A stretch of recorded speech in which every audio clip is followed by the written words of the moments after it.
Hello, folks, and welcome to another exciting episode of Made in Bartlett, a program that is concentrated or focused on the businesses in and around Bartlett.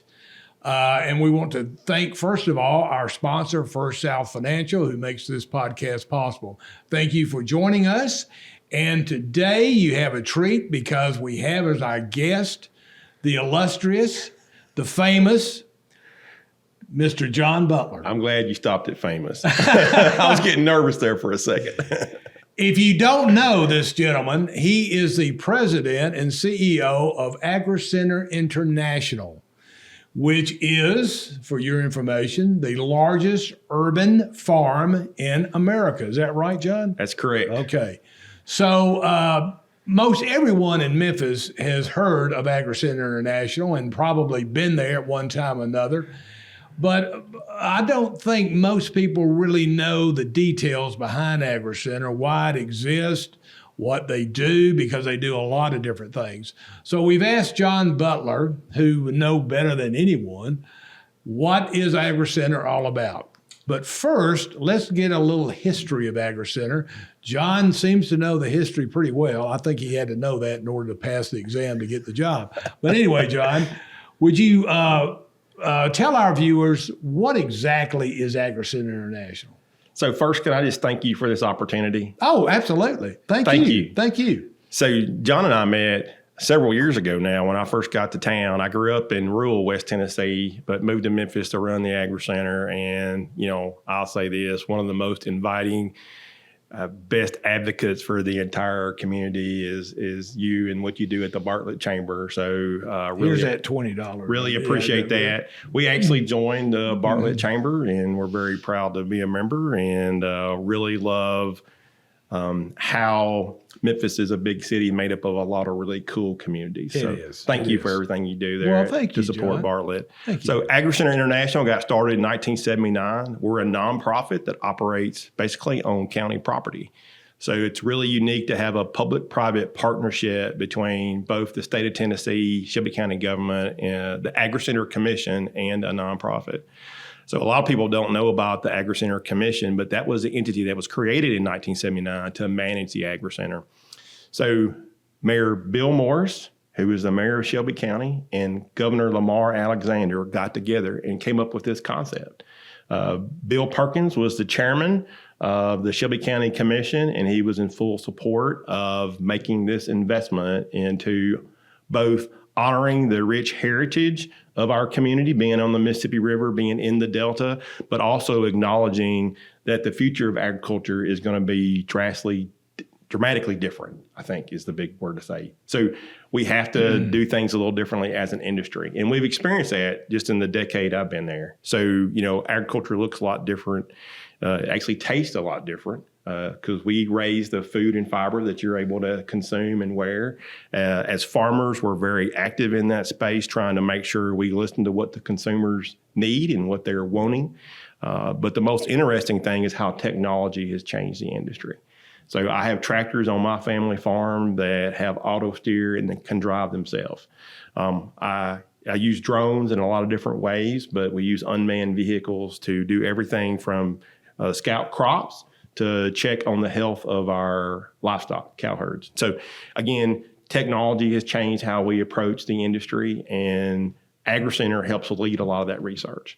So we're more than just an urban farm. We invite people to come out and visit and walk the campus. But one of the really neat things that we're able to do is create economic investment that charges a lot of success for the community. So we have over 800 people that work on campus through about 45 different partners. So great partners like Helena Agri Enterprises, partners like BASF, Ducks Unlimited, list goes on and on, UT Extension, several different agencies within the federal government, both NRCS and Farm Service Agency have homes there at the Agricenter.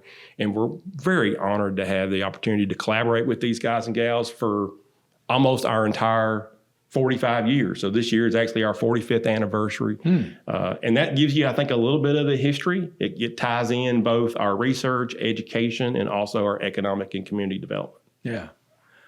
Well, that's a lot. And so I guess if you boil it down to the very essence, Agricenter is designed to keep the industry abreast of what changes are coming or what the trends are in agribusiness, in primarily farming or just agribusiness overall? Yeah, so it obviously, because we have an urban farming is really important, but we really focus on more of a holistic approach of the entire sector. Yeah. So we do a lot of research. That research is done by organizations all around the world. They get to fly in here, look at the protocols. We have a team of researchers that manages those protocols for those clients, and we are able to create, again, some great opportunities, because what we try to do is we have those clients in Memphis is sell them on making Memphis and the Delta their home. So whether the company, like Helena is a great example. Yeah. So Helena came to Memphis to be a part of the Agricenter, but also over the years decided to move their corporate headquarters, and they're in Collierville. Yeah. So that's just one example of what that outreach looks like. So having this urban research center, this innovation center sitting right here in the heart of Memphis and Shelby County creates a ton of what I call economic churn. Yeah. And since that's part of what your main responsibilities are, I think that might explain why we like each other so much. Well, exactly. I mean, you're generating wealth. I mean, you're generating jobs. Jobs. So we call it job creation. Well, job creation, but that's wealth as well. I mean, it's another way to define it. But now Helena Chemical, and I know a little bit of the history of Helena, and I believe it began in Helena, Arkansas. But it's a Japanese-owned company, is it not? Yeah, so a lot of our ag companies have consolidated over the last 15, 20 years. So we have almost, I don't know, I'd say the majority of the companies that we work with have either subsidiaries or parent companies that are located overseas. So we all know it's a big world, and we all know that, at times, if you struggle with communication within that world, it helps the business. It hurts the business development. And so what we've seen with consolidation over the last decade or two is that it's made these companies a lot more resilient. They're able to work in different hemispheres. They're able to work with different clients based on their own unique needs. And it's allowed us as, a smaller entity within that global marketplace to also be more successful. So, whether you want to call it globalization or whether you want to call it, diversification within, a product mix, all these things have added to create more, I'd say, resiliency within the industry. And as a farmer, I see it from my side as well. So, I'm a fifth generation producer. I grew up about an hour north of here. And so on my family farm, I see the research that these companies are doing, the cost of doing that research, and the value that research, those new products, kind of brings to, my business. Well, okay. So if and this kind of give an overview of the property, because Shelby Farms, which is the entire 5,000 acres, roughly 5,000 acres, with which Shelby, I guess Shelby Farms Park, it's called Shelby Farms Park, but Shelby Farms includes Agricenter. Is that correct? So you have two different nonprofits. Here's the way I see it. You have two different nonprofits that are responsible for operating within their own unique missions, different boards, all that kind of stuff. So our mission is to promote agriculture, research, extension, and education, and economic and community development. The parks mission is a little bit different from that. Right. So I'm not going to tell their story for them, but we have different boards. We have different, but we both operate on county land. So we're great partners. We work together on a lot of different projects, but there's just a different mission and a different focus. So they want to be the world's, best park. We have some park function and park activities, but our goal, our mission is around the agriculture community. Right. And you're everything on the south side of Walnut Grove. Yeah, so not necessarily everything, but most everything, yes. Our campus is on the south side of Walnut Grove Road, where they primarily are on the north side, but there's some blurred lines there as well. Okay. So we do work a lot to try to make sure, because a lot of times our customer and their customer is the same customer. They'll walk on our campus, or they'll bike on their campus, or they'll move over on us for an event, or they'll move back over to the park for an event. So a lot of times there's a lot of traffic going back and forth. Okay. And so collectively, we host, so we're about 1.5 million people annually.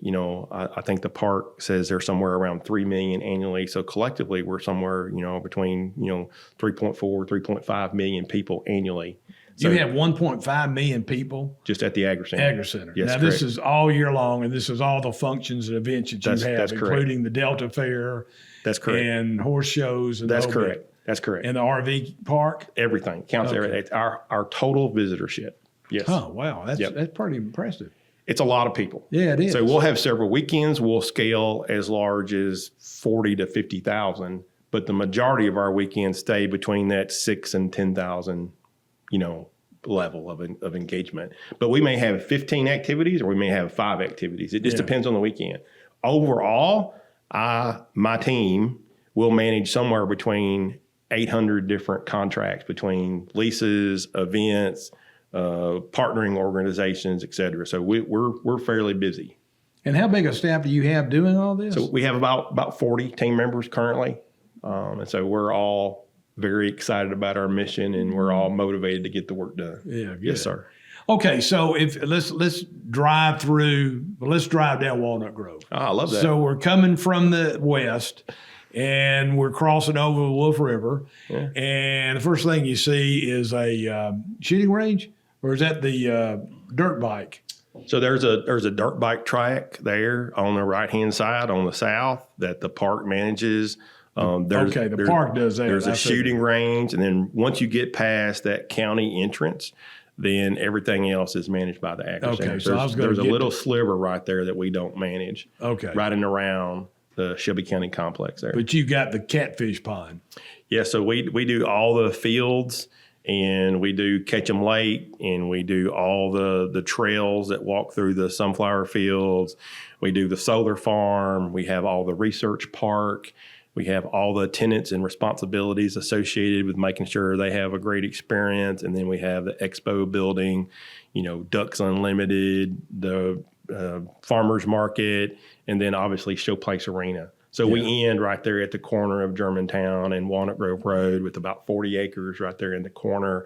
And we've got a 5,000 seat equine campus that we can really bring world-class national regional shows in I want to talk about to promote that, which you've been in a couple different times. I want to talk about that, but before we get into the horses, because I know that's a special passion of my yours. Stetson is in my truck out there. He loves his horses, but anyway, the row of crops that you've got growing that you drive by, now that's experimental crops, or what exactly? So you got the Helena Chemical and other guys, and they growing crops out there? Is that what they're doing? So a couple of years ago, Helena changed their name to Helena Agri-Enterprises. But we have over 700 acres dedicated to agriculture research. So we'll have over 25,000 replicated trials that we'll manage this year at the Agricenter. That'll be somewhere between 75 and 100 different companies. A lot of them will be international companies. We just signed a contract yesterday with a company out of Japan that is asking us to do some research for them. We've got companies in South America. Now, define research. Yeah, so planting the crop, planting the seeds. So no, it may be an additive. It could be a fertilizer. It could be a chemical. It could be a biohumus product. The nature of the research changes with the client. It could be looking at maybe disease or fungicide. It could look at, again, every component of planting a seed, letting that plant grow, watching that plant grow, and then harvesting that plant. And so everything in the middle, we do research on. So we may have at some point in time, in any given day, a couple of hundred PhD researchers on campus collaborating with different partnerships and programs. So people will fly in to do their field trials, to do demonstration trials, to do product launches, everything you can think of under the sun. If you have a business and you have a development pipeline for products to launch in the marketplace, everything that goes to a farmer or a rancher, or even somebody that manages a golf course or their own yard, all these things involve agriculture. And we do that research. Literally everything under the sun from A to Z. It's really interesting to watch the different variety of trials come in and how our team kind of reacts and responds to those needs. Well, can you walk us through a scenario or a case of so company A calls us and said, hey, they're looking to do some research on a product that is approved by FDA or EPA, but they need some casework completed before they can finalize their patent. And we'll do that for them. They'll define what that protocol needs to be, and we'll execute on that and then turn that back to them. So we exchange that service for resources. And you've got your staff, current staff does this. We do. Work. We do. So you got some PhDs on staff? We do. Yeah, okay. We do. And we contract with others if we were missing a different, like if we're missing an entomologist, but we need on a particular protocol, a contract hire from an entomologist to come in and look at the interaction between maybe a specific species of bugs in that particular plant, we'll hire an entomologist in to do that for us. So, weed scientists, soil scientists, everything you can think of collaborates there on the campus.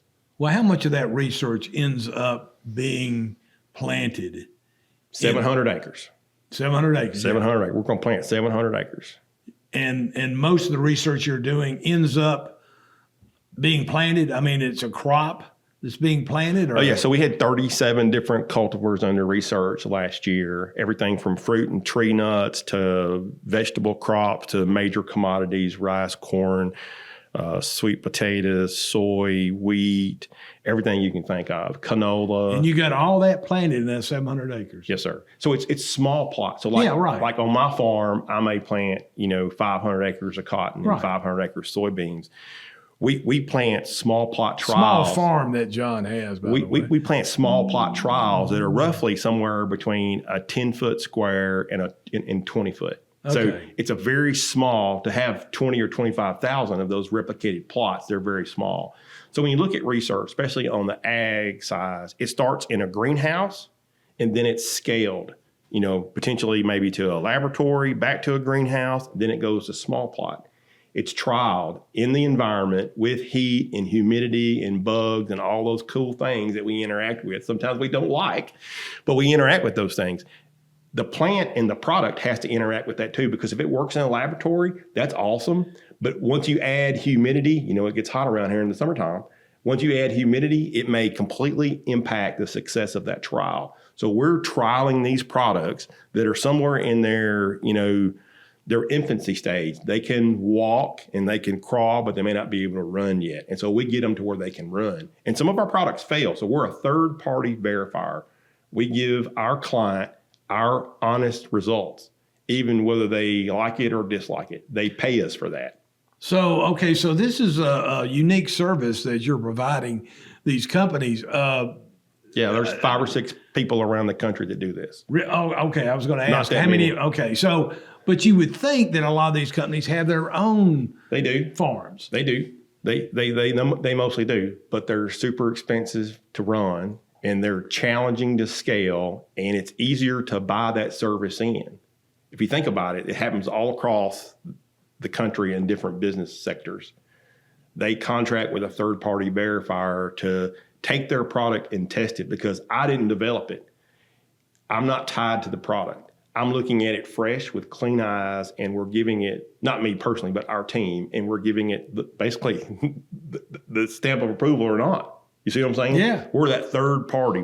The industry has learned over the last couple of decades that creates the greatest value, because farmers like myself, you kind of have to show us that it works. And just because you developed a product and you say it works doesn't really mean it works. So it has to go to that third-party verifier. And so the industry looks for that. So when Agricenter was initially created back in 1979, was this concept already proven, or is this something that y'all had to basically persuade the industry to accept? That's a great question. Obviously, I'm not quite that old. I've only been here for about 9 years, but I can tell you what I've heard. So I got started on the research side at the land-grant university I attended. So I think 20, 30, 40, 50 years ago, land-grant universities did a lot of this research. But over the years, they've moved away from doing this third-party verification. And so it's created an opportunity. And we've continued to grow and grow and grow in that sector. So in the 9 years I've been there, we've had our ups and downs, but we're about twice, our research farm is about twice as big as it was when I got there. And so that was one of my focuses. Because with those companies comes opportunity to attract them to the city. You see what I'm saying? So the concept is company A flies in here, they do their research, they love it so much, and they see the value of being right here at the world's largest urban farm in the middle of an urban core, live, work, play, and their team loves it and they settle here.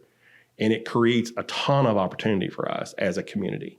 So we believe that this, as kind of a Kickstarter, can continue to create great value. Even the Memphis Chamber now has identified one of their core verticals as ag tech. Yeah. So we're seeing organizations all around the region really identify this, and not to say that we're seeing states all around the country adding this as a model. Alabama, Nebraska, North Dakota, Georgia, all have created, Mississippi have all created Agricenters of their own, different size, different scale, but they're all doing it because they see the value in it. So in a lot of ways, our forefathers that kind of started this back in 1979, they were really, they had a great idea. And the model, it's changed a little bit. It's been tweaked as the industry's changed, but it's basically the same concept. To create the most inclusive, incredible, exciting research and education center focused on agriculture anywhere in the world. And we're going to do it in Memphis, Tennessee. We're going to call it Agricenter International. That's fantastic. Good sales job, John. Oh. Well, speaking of research, and you talked about the agribusinesses that are coming to y'all and saying, hey, we got this product here and we need it tested and, we want y'all to help us with this. But there's other types of research too. For example, and you clarify this for me, but Ducks Unlimited, they're on your campus, and they're a great organization as far as a conservation standpoint. Okay, maybe the best organization probably as far so, as conservation is concerned. So. Yeah. So, and how do y'all interact with those guys? Yeah, so all of our partners and tenants are great friends and allies. They help us navigate some of the challenges that you face as a small organization. So we're fairly small compared to Ducks Unlimited. They're one of the largest conservation organizations in the entire world. Right. So, I look at them as a great example. I've met with their different teams to try to figure out how to start some of those programs within our own house. And because of that partnership and collaboration, it's helped us, shorten that ideation window for our own business model. So one of the challenges we have is creating a sustainable organization, just like any business would. Yes, we're a nonprofit, but we still have to pay our light bill. Yes, we're a nonprofit, but we still had to invest in the campus. And so the business model is a little different because we are a nonprofit. Ultimately, we don't have to answer to your next guest has to answer to shareholders. Maybe a private company has a profit margin that they have to make sure their investors are comfortable with. We invest back in the community. Right. So as a nonprofit, our I would say our value statement is Memphis growing and seeing the success it should because Agricenter is in the middle of it? And if the answer is no, then I need to adjust my investment strategy. But I believe the answer is absolutely yes, because I've seen how much our growth has impacted the success of businesses around our community. Hotels, restaurants, all communicate to me how happy they are when we have a very busy weekend. They see that activity. They see that economic growth. All of our visitors, they come in and what do? They spend money while they're visiting, right?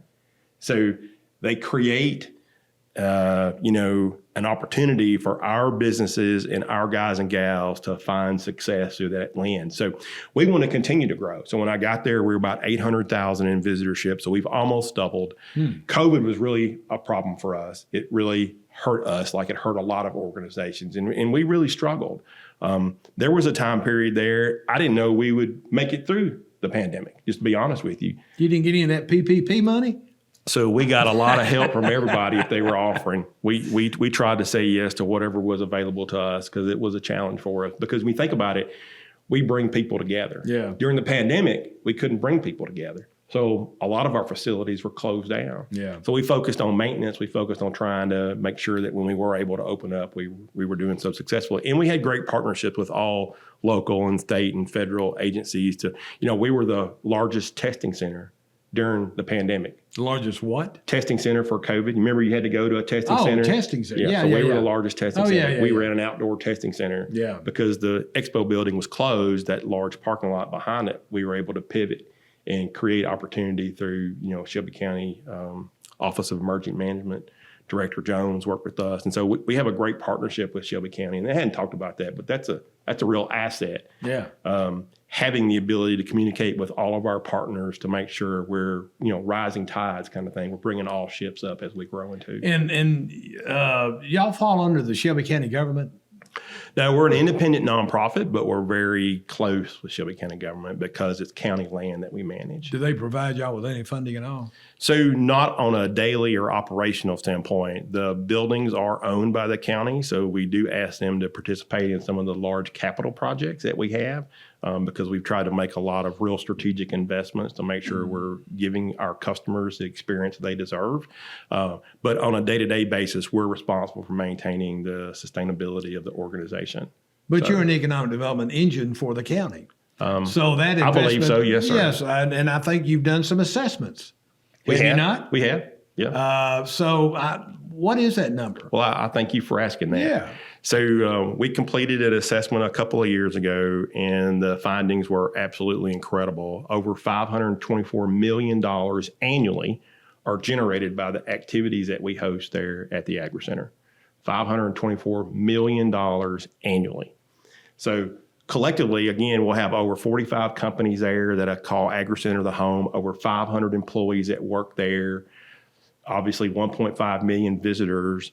And, it really is an economic engine that I think drives success for almost every county, not just in Shelby, but around. I think it helps Fayette County. I think it helps Tipton County. I think it helps, Crittenden County, DeSoto County. Yeah. It goes over into Arkansas and also North Mississippi. Absolutely. So I think it takes one of the advantages we have of being right here in the Delta, also being kind of at the corner of all this infrastructure between Arkansas, Mississippi, and Tennessee. And you just put a flag up the pole and you say, hey, we're here to do research. And all these companies are attracted to us because of that. So because we're in the Delta, because we're surrounded by 18 million acres of some of the best farmland God put in this world, we're able to really find success through that lens. And I think that's part of what the secret is. And quite frankly, I think all the guys and gals that were around in 1979, I wish I had been kind of a fly on the wall. I bet you that's what they were talking about. How can we take what we already have and just accelerate it? How can we look at the overall opportunities that exist here and bring forth the things that really make sense for us? And I think because we host so many organizations that are interested in doing this back home in their own, whether it's, Nebraska or South Dakota or Georgia, Alabama, I think it shows that was the right idea. Yeah. And then the other thing is that we all have to do one thing every day. We have to eat. Yeah. So agriculture is going to be more and more important. And we hadn't talked about the farmers market, but we love the fact that we give beginning farmers that are new to the industry opportunity to sell their products there at the farmers market. So we have one of the largest farmers market in the entire region. It's open Monday through Saturday, May through October. I hope all your listeners come out and see us in a couple of months because we're going to be slammed. Saturday's the best day to come see us. We'll have about 100 vendors. Tomatoes won't come in till June. Tomatoes right? won't be into June. Yes, sir. Yeah. Depends on the weather, but yeah. Well, we could talk for hours more, I'm sure, John, because I'm glad that you've kind of opened up a little bit. It's always hard getting John to talk, but as you notice today, he must have had a lot more coffee today or something. I do like my coffee, sir. But before we close, I know you have a passion for horses. We've talked a little bit about horses, and y'all have an equine center, or what do you call this? Equine center. Equine center. That's close enough. Yeah. Okay. Yeah. Well, tell us a little bit about this. Yeah, so originally it was built through a cooperative agreement with Shelby County government, and we've been managing it now for about 25 years, and we're very happy to be a partner with Shelby County on that project. We can house over 700 horses there. We've got a 5,000-seat arena. A lot of the guys and gals around Memphis and Shelby County know it as Showplace Arena. We also have right adjacent to it is the Butcher Shop restaurant. And so, people can come in for a great dinner and then they can go to see their favorite show afterwards. And so we have all different types of shows. You can go to agricenter.org and check on the website to see the station of events coming up. But we have literally hundreds and hundreds of events that go through all of our complex. But Showplace is one of the most, I'd say, easy attracted, venues because it's such a great location right off the interstate. And people come in from, all around the region to do their events there, whether it's, horse events or working cow horse events or hunter jumper events or any type of large equine activity is supported there at Showplace. Well, you made a comment to me one time, ranking it nationally. Yes. And I forget exactly what the ranking was, but it kind of startled me by having as much attendance was that? Yeah, so it's one of the top tier. There's different stages within the industry. It's one of the top tier. Obviously, we're not the most premier facility like at Las Vegas or the new facility there in Florida that they built. But because of the assets that we have there, the ability to house so many horses, the ability to host with different outdoor and indoor activities, it's really one of the region's largest, venues of its kind, and where we bring these shows in to help support, again, not only that segment of the industry, but also local tourism and economic and community development. So it's a great asset for the community to have those things take place there. And yes, my mother says I was born on a horse, so that's what you were trying to really get at. I love that, the equine side of it. So how many horse events will you have a year? 135, maybe, something like that. Really? Yes, sir. So you've got some people that dedicated strictly to that arena. Oh, yes, sir. I guarantee it. And just for the record, it's a really crazy business model because most of our customers that come in and compete there, they got day jobs. So they do this as their side hustle. Yeah. So they grab their hat, their trailer, and their horse Friday afternoon at 3 or 5, and they drive to the Agricenter from wherever they're from, and they do their event Friday, Saturday, or Friday night, Saturday, and then Sunday afternoon, and they break and go back home for work. So it is a weekend warrior that does this kind of stuff, but they love it. Yeah. So there's nobody more passionate about what they do than a horse guy or a horse lady.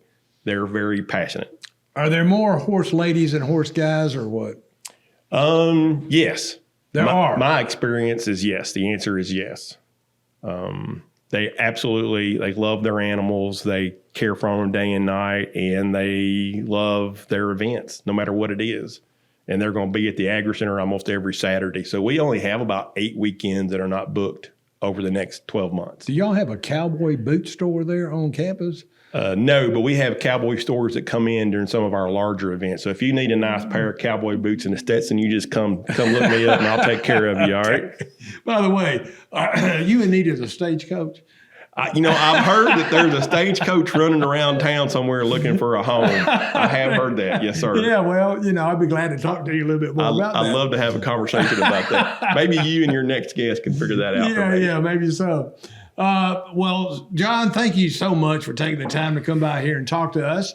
And folks, if you want to know more about Agricenter International, you can go online, which is agricenter.org. Yep. Or you can call John personally. He'll Absolutely. be glad to talk to you. 901-757-7777. 7777. I remember that. Yeah. In fact, I think that's somebody else's last 4 digits too. It used to be anyway. Well, anyway, folks, thank you so much for joining us again. We want to give a shout out to First South Financial, who's made this podcast possible. We appreciate their support. And we also want to give a little shout out to Mark Thompson and his team, Joey, and others who make this podcast possible. So thank you very much for joining us, and we'll see you next time. Thank you. Thank you.